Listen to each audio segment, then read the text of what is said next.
time to grow with the SEO Queen. Receive the perfect leads like never before. No traffic is gonna explode. It's time to grow.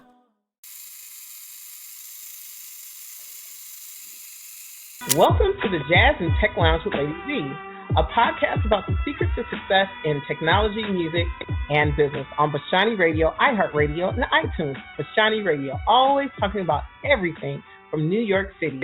You can listen to the Jazz and Tech Lounge with Lady Z on any mobile phone or tablet device.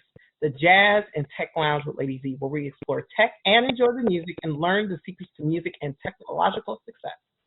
Please follow us online at www.ladyz, that's LADYZHE.com, and on all social networks at Lady Z. Please pull out your phones and follow me on Instagram at LADYZHE. Now, if you're on the Bashani Radio app, you can always minimize the Bashani Radio app and go to your Instagram app with no interruptions and hear us just fine.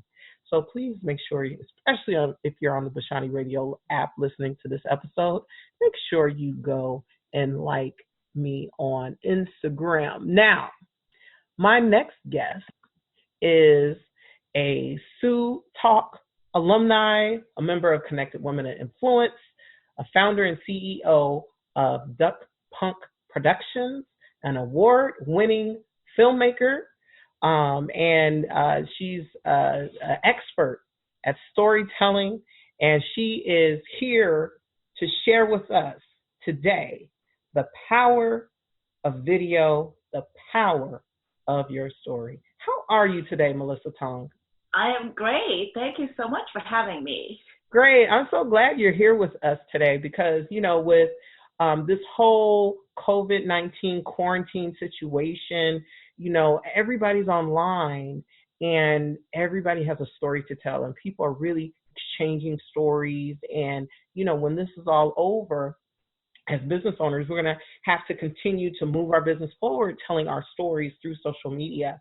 So what drew you to video? What caused you to take your gifts and start Duck Punk Productions? Well, it's a long story, but we got time. You know, so I actually did not know that I would be going into storytelling and entertainment.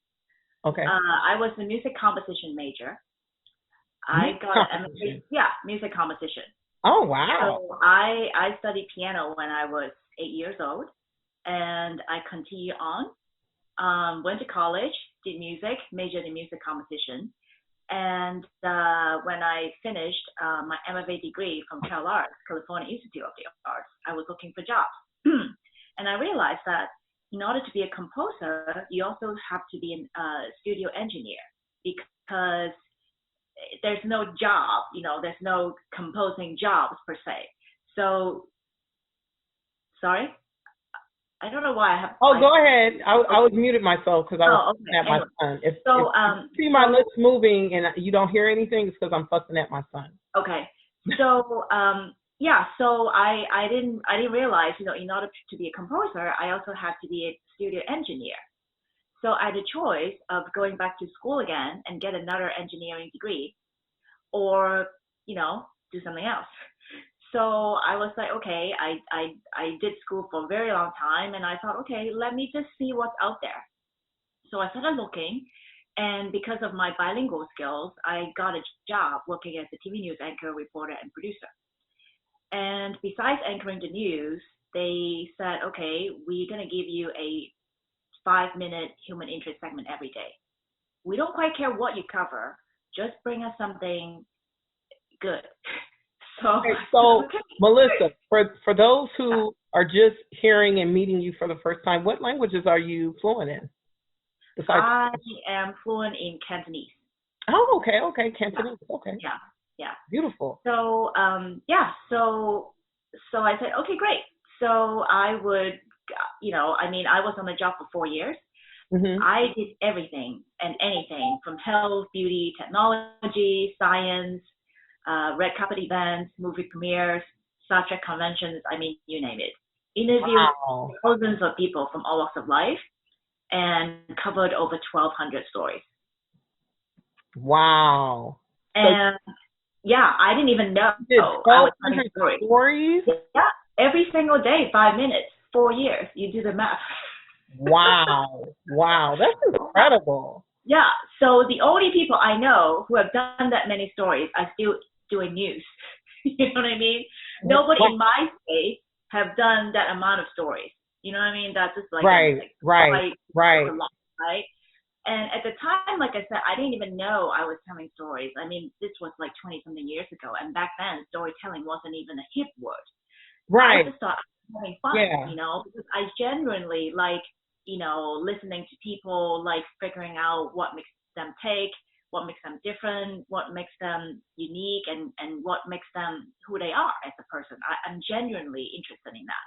So, so I thought I was just doing that. And then after 4 years, I realized that, okay, news wasn't really my thing. So I jumped over to the fiction side, and then I worked on a primetime CBS drama called Martial Law with Arsenio Hall and Samuel Hall. Wait a second, you worked with Arsenio Hall? Yeah, I did. Oh, that's awesome. Yeah, I know. So I did the Hall show fan. And then I started my company Duck Punk in 2000. And so how did you come up with the name Duck Punk? That's so that's a story behind it. That's so avant-garde. Yeah, how did you come up with that is very avant-garde. So I actually had you know, I had sales reps before, and every single one of my sales reps were telling me that okay, you know, you need to change your name. It's just too, it sounds like a music video company. You're not even doing music video. It's too funky, blah blah blah blah blah. And I stuck with it, and here's why. So back in 2000, when I was trying to find a name for my company, I was at the park, and they have a lake there, and I was feeding the ducks with breadcrumbs. There was this one duck who had a mohawk, just like my logo.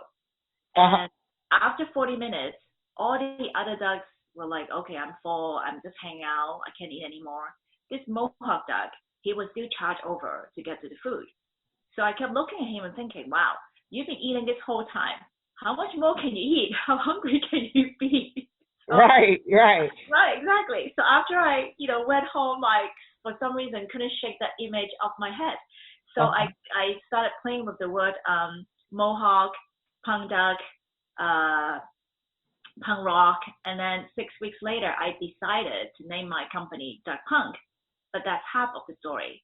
He actually became my inspiration because as a minority female working in entertainment and advertising, I cannot even tell you how many hurdles I have to jump over all the time. Right. So every time I come across a hurdle and I fall, I have to remind myself to be like him and never give up. So that's my Duck Punk story. Wow, that's powerful. I mean, especially now, I think now more than ever with all these, you know, unseen hands and unseen enemies, you know, people have a bad habit of just trying to blame, you know, something that they can see, feel, and touch. But, you know, oftentimes it is intangible. It isn't something that we can't see. And I think we as a people need to just love our neighbors that we see every day and I agree. Yeah, absolutely. And continue to not give up and strive to, you know, push forward and go higher. You know, to much is given, much is required. And I think, you know, we all are so blessed to be here in this country and to be living on this planet. Everybody's blessed to be here, and we shouldn't take any day for granted. So let's get into the power of the video. Like, what lessons did you learn? Like, when you were making all those human interest stories, and you've done thousands of them, you said, what was it? It was 13,000? 1,200. 1,200 that you've done. That is a lot of editing and hours. That is so much work. So what lessons did you learn about the power of video and the power of all these different stories? I learned that everybody has a story to tell. Mm-hmm. Now, I hear that a lot from people, especially business owners. They said, okay, I know my story is just too ordinary. You know, it's nothing special. I don't know what story to tell. I I don't know, I'm too scared. I'm not comfortable enough. I don't know, so people have a lot of doubt. But what I find is I truly believe that everybody has a story to tell, and I truly believe that storytelling is a skill that everybody can learn. Right. I truly believe that. So actually, it's been one of my visions is to actually make sure and help every single business owners to be able to tell their story, because we are same, very similar, but at the same time, we have some qualities that make us different from each other. Yeah, we're cut from the similar mold, but we all have those unique. Right, exactly. We have unique traits, right, and qualities. Yeah, absolutely. Exactly. Absolutely. So, and because of those traits, we are different. And the reason why, I cannot stress this, more than enough. Like everyone has a reason why they start their business. Right. And I think people are not really understanding their why. So I've worked with a lot of people. I used to do a course called Finding, Speaking, and Marketing Your Big Why. So I came across a lot of business owners, and then they always have trouble. Understanding what the why really is. Right. So a lot of them would tell me, okay, my why is I want to make more money so I can spend more time with my family. Right. I said, okay, that's not your why. That's the reason of your why. Right. That's the benefits of your why, not reason. Right. That's the benefits. Time with your family. It comes with your why, right? But that's not the reason of your why. They said, okay, well, what if I want to have some more quality time with my kids? I say, no, that's not your why either. And so a lot of people get tripped up about, okay, then what is my why, right? So when I work with people, sometimes I have to go really way back with them, because I really believe that there are defining moments in our life that make us make certain decisions. Right. And then if you can go back to those moments, and sometimes people actually, have forgotten, some of those moments because they feel like it's insignificant, or sometimes, things happen and it's negative. So people don't want to go back, to those times. But actually, if you really mark and write down all the major sort of, milestones right in your life, you can see there are certain things that happened that made you do what you do, or made you, make different choices in your life. Right. So if you go back to those, then it's easier to identify what your why is. Right. I'll give you an example. So I spoke about a month ago or so at a mastermind group, and usually I don't really do any live demo. But for some reason that day I had a few minutes left, and I decided to do it. And so I said, okay, I need a volunteer. And before I even finished asking, this guy's arm was already up. So I said, okay, all right, come on up. So he came up, and I said, he has a digital marketing agency. Okay. So I said, okay, all right. Tell me why you started your business. He said, obviously he's been pitching for a while, so he got his pitch down, right? It's very polished, very rehearsed, very nicely done. I said, okay, good. Let's go back a little bit. Tell me about your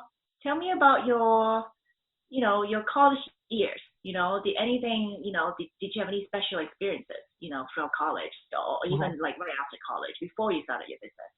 Right. So he was talking, and I didn't think there was, a lot of, I didn't think there was a lot of, of course it's significant, but I don't think there was something that would make him make that decision to start his business. And I don't think that was what made him who he is today. So I said, okay, let's go back further. Let's go back to when you were even younger. What about high school, or even grade school? Did anything happen, when you were growing up? So he took a long pause, and then all of a sudden, he let out a huge sigh. It's like a huge exhale. So I knew something was coming. And then he said, you know what? There is something. When I was 14, I came home one day and then I found my mom in a pool of blood. Wow. Exactly. And everyone in the audience was just like, whoa, you know? So, I mean, I'm not going to get into that story. His mom ended up being okay. But I'm just saying, so that was his defining moment. But he didn't even know that. Because nobody had asked him that. He totally forgot about that. Because it was never talked about anymore. You know, he thought it was just one incident. It was not significant and okay, moving on, right? Yeah. But it's powerful. Wow. That is powerful. You know, as I'm listening to you talk about this, I remember when I was in elementary school and I had ran for student council and lost.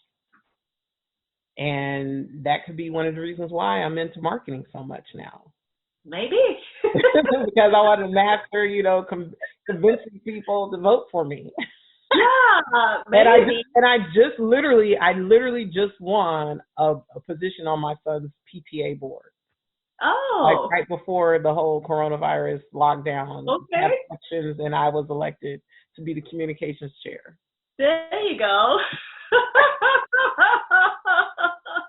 You finally won, see? Right. And you know what? It was like I felt so good. I felt like I won the lottery. Yeah. See, we all have moments like that. And sometimes we don't think it means anything, but they do. They do.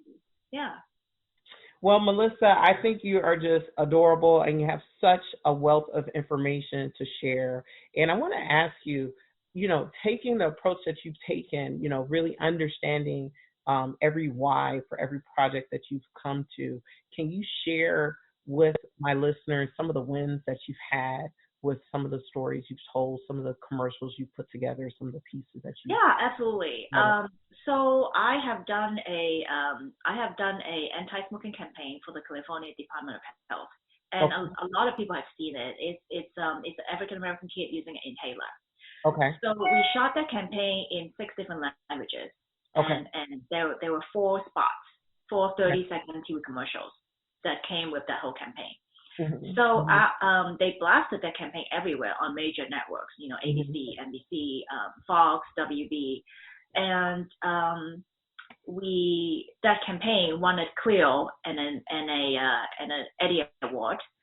But what made me so proud of that was 2 things. Number one, we helped them raise their 1-800 hotline calls by 70%. So people actually going in. A 70% increase in calls. Yeah. That's incredible. And then also, I actually had people stop me and tell me, you know, once they found out that I was responsible for those commercials, they said, wow, I actually quit smoking because I saw your commercial. Wow, that's powerful. Yeah. So I mean, I'm still very proud of that campaign. I mean, you should be proud because even now, like, I mean, there's, I think, a lot of stuff that we take for granted, and during this lockdown and just not having access to the world like normal, it just makes you just want to get back to the basics, and it makes you want to, you know, not have anything extraneous, and smoking is one of those things. It's something you don't need to live. And the fact that somebody's quit, that's awesome. Yeah. That is so powerful. Yeah, so that's one of them. Another one would be we did a Nissan campaign a couple years ago, and this was the first time the client did not want to. Well, actually, not the first time. But this time the client wanted to have, you know, influencers. So it was our first time working with influencers. And usually when we shoot this, you know, commercials, we have a very strict storyboard. Everything has to be storyboarded. And then we have to shoot according to the storyboard because so many people are involved, you know, like we have to stick with the storyboard. But because they decided to, okay, we're just gonna go get some influencers, and so this time we didn't have a storyboard. So they said, go talk to these influencers and find out what their routine is and work that into the story for the car. So we're giving a lot of freedom and liberty to develop that story. And I really like that process, because after interviewing these 8 influencers, we managed to develop a story for each one of them, and work the car into the story and having the car be part of their routine. So it was very organic when you see the TV commercial, because you didn't feel like, you didn't feel like, oh, they're trying to sell you the car, because the car is part of the daily lifestyle. So it's very organic, it's very natural. And so I'm very proud of that, because it's a different way of because TV commercials, like I said, is usually more set, and you weren't allowed to have a lot of freedom in creating the story. But this time we had a lot of freedom creating the story. So it was a lot of fun doing it that way.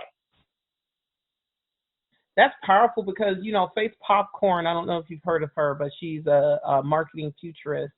And she talks about how, moving into the future, marketing has to be more organic and woven into the fabric of society. Yeah, absolutely. Okay? And that commercial definitely sounds just like that. Yeah, it's just like that. Yeah. Mm-hmm, absolutely. So with this commercial, what was the outcome with the Nissan commercial? Like, what was the impact of that? Like you told us about the anti-smoking campaign. Well, for that one, they didn't actually have any. Sometimes they give us the figures, sometimes they don't. So for this one in particular, they didn't give us any actual figures. But we know that the campaign was very, very successful, because they built a separate website to launch those campaigns. Oh, okay. They wouldn't have done that, if they didn't think it was strong enough. Okay, what model was the commercial for? We actually did that for 3 cars: the Nissan Leaf, Altima, and Rogue. Okay, that sounds cool. Well, I hope that I'm able to find some of the spots on YouTube, and I'm going to include them on the end. I can actually share some links with you. Oh, you can send me the links? Yeah. Okay, great, because I want to share those with the listeners. Sure. And so, I mean, you have just such a phenomenal story. And, when I heard your Sue talk last year, it was just so impactful. It was so amazing, just you sharing, your relationship with your mom and everything else. So I just have to tell you, like, during this time, as business owners are, pivoting during this pandemic, what insight do you have to share with our listeners? I have to say, we have to get ourselves grounded to begin with. Mm-hmm. We have to find peace within ourselves, because if we don't have the inner peace, it's very hard to maintain the peace outside of us, because we have no control over it. Right? The whole world I feel like the whole world has turned upside down, right? But if you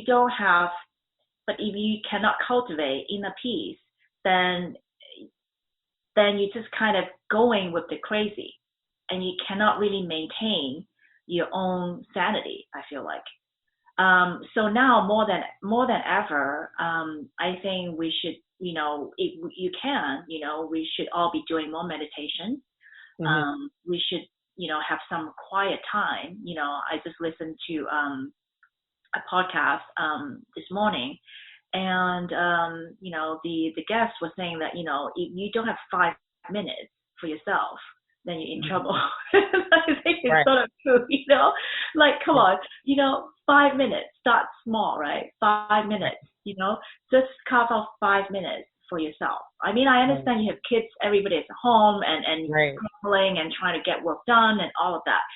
But, like, it doesn't matter whether it's in the morning, during the day, or at night, just like really carve out that time, shut the door, or you can even like do it in your bathroom if you don't have enough space, just carve out a few minutes, just quiet yourself, take some deep breaths, exhale, your stress, and just take a few minutes to decompress and really take care of yourself and cultivate that inner calmness and inner peace. Right. I think that's going to help us, tackle whatever challenges that we have. Absolutely. One thing that I think is a great opportunity during this time is to really write and journal. One thing I've been doing is getting up early in the morning to pray, read my Bible, and then I've been brainstorming, just writing down different things because, let your pain and your discomfort be part of your story. That's inspiration for future content, videos. Oh, yeah, absolutely. Mm-hmm. I mean, I come across a lot of people who think that, I cannot be vulnerable because that means I'm weak. And it's the actual opposite. I'm sure you know that. Absolutely. It's like, right, it's not weakness. I mean, if you can be vulnerable, it takes somebody who's very powerful to be able to go there and be vulnerable. So actually, the more vulnerable you are, the more powerful you become, actually. It's the opposite of what people think. Mm-hmm. It's not because, if I'm vulnerable, I'm showing weakness. That's the complete opposite. So right. I always tell people, don't be afraid to share your struggles, because we all have them. It's part of life. It's part of life. And I think, sometimes I like to blame social media just a little bit because, everybody on social media, they tend to only show the glamour side, right? Because everybody wants people to, to know that, they're doing good, they're looking good, they're doing well and everything. Yeah, that's all good. But at the same time, I don't see a lot of people sharing, what their inner life looks like. It's so much outer. And nobody's really sharing what's going on inside. I mean, especially now, I'm sure a lot of people are feeling helpless. A lot of people are not feeling very hopeful. You know what I mean? And some people might be feeling lost. But I don't see that. I don't see that. So, and this is that's so powerful, Mellissa, what you just said, because, I think now is really the time for us to really, humble ourselves and encourage one another and take all the masks and the facades off and really, share what we're struggling with. I'll start off the vulnerability thing. As far as this quarantine thing, I've been quarantined many times in my life, 2003, 2006, 2014. And I call it my quarantine. I used to call it being on lockdown. I've been locked up, even though I don't have a record, when I had some mental health challenges. And I was told I was crazy, and I was told to take these pills, and I was telling them to, it was all a result of just the shock of understanding what was coming, seeing all the way back in 2003, I was seeing what we're going through right now was a distinct possibility. And I expressed that to some folks, and they basically said, shut up, you're sick, da, da, da. So, I went through, that whole process. People are going to learn more about it. I'm writing a book. It's called Black, Brilliant, and Maybe Bipolar. It's coming out in May, where I'll, break it all down. But I definitely know what it feels to not be able to go and move the way I want. And I think the thing that I did during that time was to really reflect and to really write and to really, see this as an opportunity to work on those projects that you've been putting off. That's what I see this as an opportunity to really reconnect more with your family and friends and to really work on yourself. And with that, before we close, I want you to give us, just give us a few things, a few tips that people can do, and also your contact information when it comes to developing powerful video content. Sure. So my website is duckpunk.net, duckpunk.net. So you can go on, and all my contact information is on there. So if I were to give a few tips, I would say the number one requirement is be brave. Just be brave. I mean, I know a lot of people care whether or not people will like the story, whether or not people will look at them differently if they're telling certain stories or not telling other stories. So just take a deep breath and be brave, and knowing that when you share deep, people will relate. People really relate. And like you said, just take off that mask. We don't need it. Just be yourself and be real. Right. So be brave.